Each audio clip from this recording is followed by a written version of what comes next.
Et bonjour, le thème d'aujourd'hui, les mots des régions. Des termes qui sont liés à des zones particulières de la francophonie qui sont plus utilisés là qu'ailleurs. C'est parti, en douceur, pour les deux premières. Bonne chance à tous. Outre le pain cuit dans un four de boulanger, certains faisaient aussi un pain du foyer, cuit dans l'âtre familial. Avec le temps, ce dernier type de pain a porté divers noms selon les régions, tous issus d'une déformation du mot foyer en latin.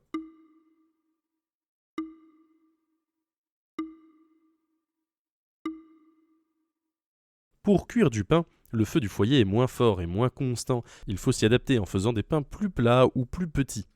Mais par contre, il est plus facile de rajouter des ingrédients dans le pain.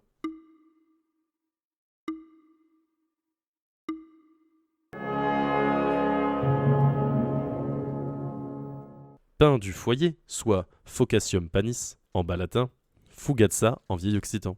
Il donne la fougasse dans le sud de la France, aux fritons ou aux olives selon les régions. Il donne aussi la fouasse, devenue une spécialité sucrée à base d'anis. Et en Anjou, on trouve la fouée de même étymologie, parfois garnie de mougettes, c'est-à-dire de haricots blancs. Ce mot désignait en vieux wallon le coin ou l'extrémité d'un bâtiment.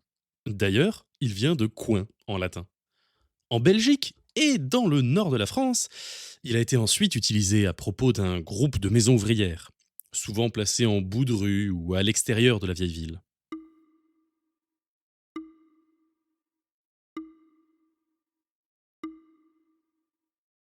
Au XIXe siècle, le mot devient connu partout, entre autres parce que Zola l'emploie souvent dans son ouvrage Germinal. C'est aussi le titre d'une chanson populaire de 1982.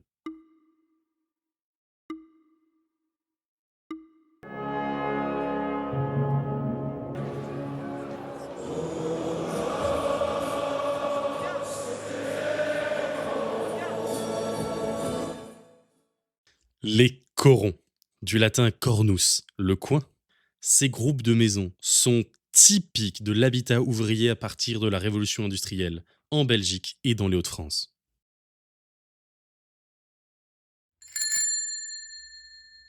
Le mot pour marmite en grec, kakabé, passe au latin, puis aux langues alémaniques, alsacien et suisse-allemand. Puis il repasse en langue latine par le suisse roman, va au franc-comtois et de là se diffuse au reste du français pour désigner un contenant qui sert toujours à chauffer des aliments, mais tout de même moins grand qu'une marmite.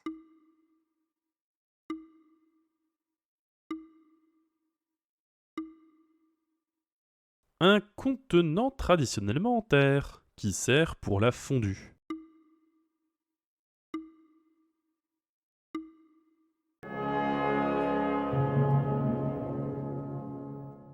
De kakabé, puis kakabos.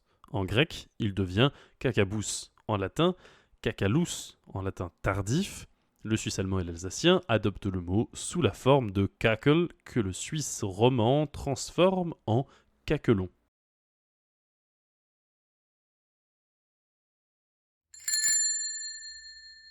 Ce mot composé signifie fête nocturne dans une langue régionale de France.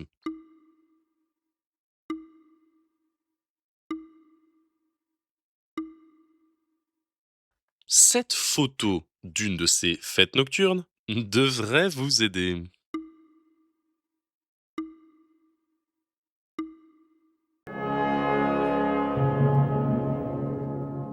Fête de nuit en breton, soit fest-noz.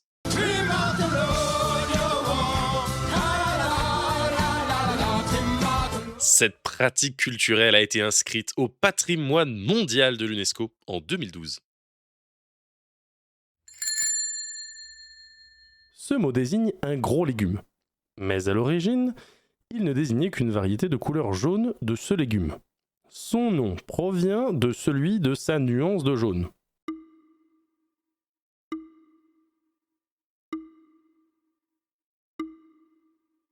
De la couleur du citron.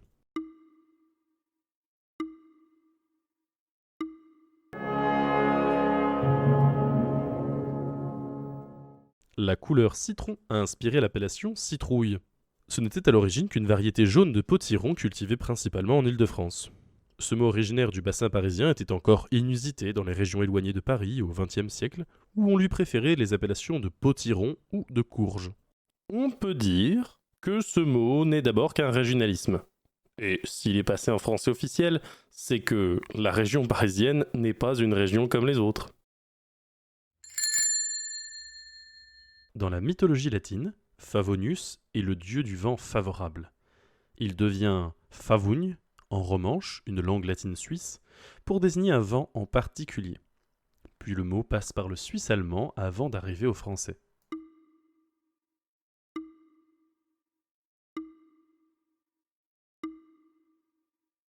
Un vent favorable, donc sec et chaud.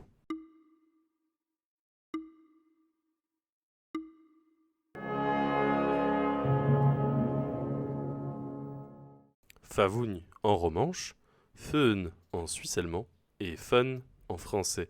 Dans certaines régions francophones, ce mot désigne aussi en langage familier un sèche-cheveux.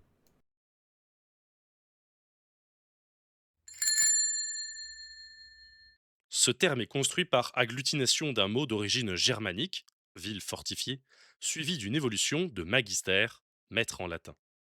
Donc, initialement, un maître de la ville fortifiée.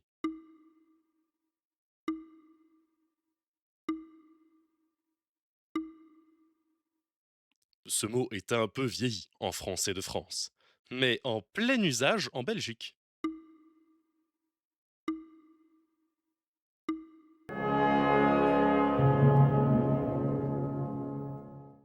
Bourgmestre, du germanique Burg, forteresse ou ville fortifiée, et mestre, une forme germanique du magister latin.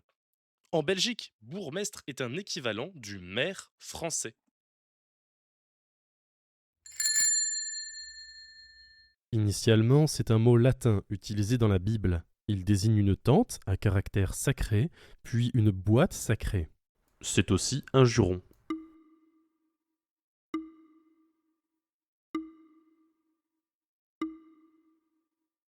Il est très populaire au Québec.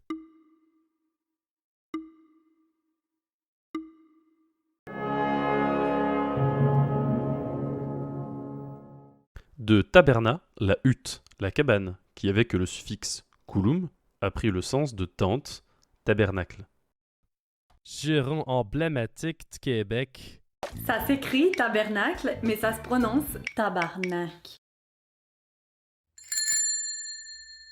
Communauté de profession et d'origine géographique, établie à Paris et dont le nom provient des deux dernières syllabes du mot charbonnier en occitan.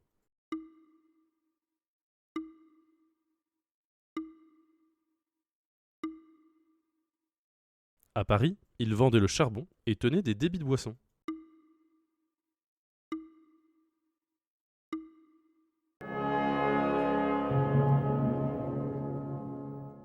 Charbonnier se dit normalement en occitan carbonius, mais aussi carboniate, dans une version familière et un peu péjorative. Abrégé et francisé, il donne bougna. Ce mot désignait les Auvergnats et Aveyronnais de Paris qui étaient souvent des vendeurs de vin et charbon.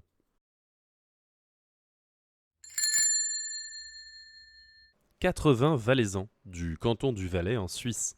C'est un mot plus francophone que français.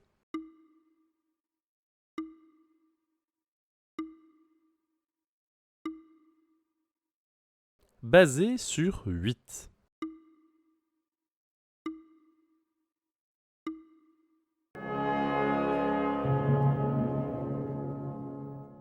Huitante, équivalent de 80. Ce mot est en usage dans le canton du Valais et dans quelques endroits de la francophonie.